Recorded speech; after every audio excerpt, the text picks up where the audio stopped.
এই সেই উহুদ পাহাড়, যেখানে নবী করিম সাল্লাল্লাহু আলাইহি সাল্লামের দান্দান মুবারক শহীদ হয়েছিল।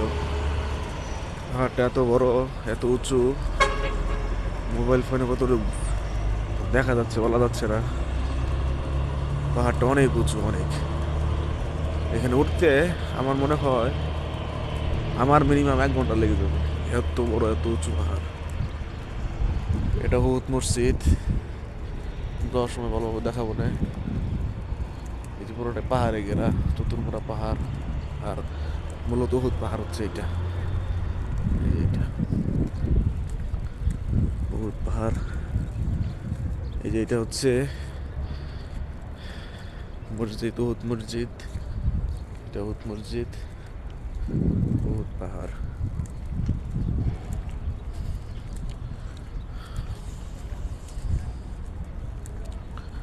এখন উহুদ পাহাড়ের দিকে যাচ্ছি।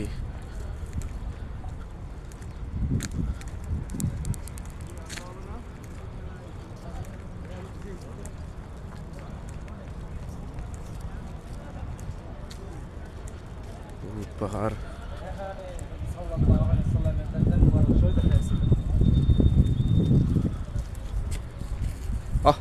দিনের বেলা আসতে পারতাম, অবশ্যই আছে। ওই যে ওই ওগুলো উঠার রাস্তা আছে উপর দিয়া, কিন্তু সময়ের তো অভাব, সময়ই তো নাই।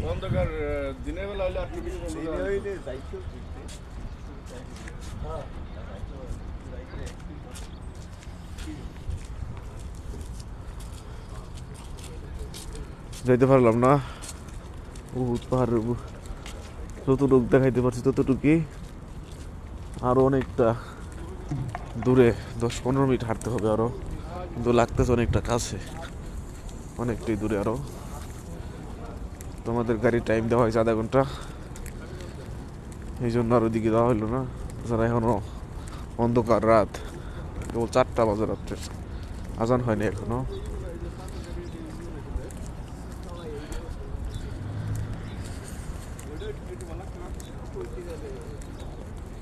উহুদ পাহাড়ের যে এরিয়াটা আছে, উহুদ পাহাড় ঘিরে এই মসজিদ, এই পুরা এরিয়া। এখানে সব পাথর ধরা নিচে।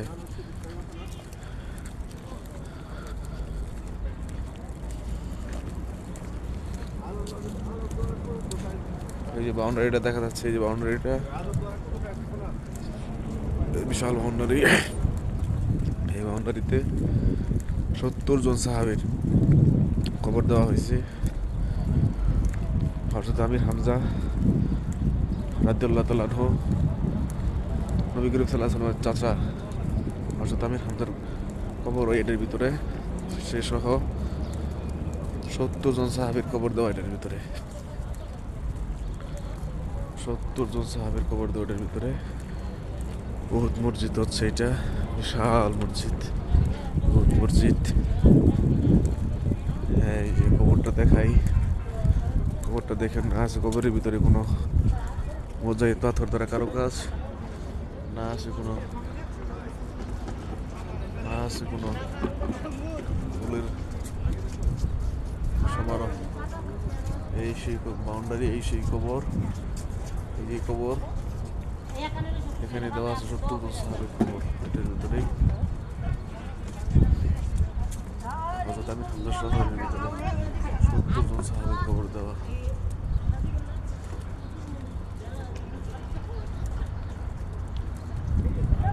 কারো কোনো কবরের কোনো অস্তিত্বই নেই, কোনো বাউন্ডারি নাই, খালি পাথর বসানো আছে। আর মূলত এইটাই হচ্ছে উহুদ মসজিদ।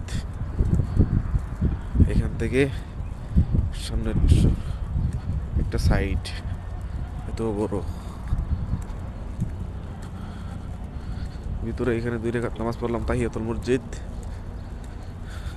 ভিতরটা ভিডিও করলাম না, এটা বাহিরের সাইডের ভিডিও।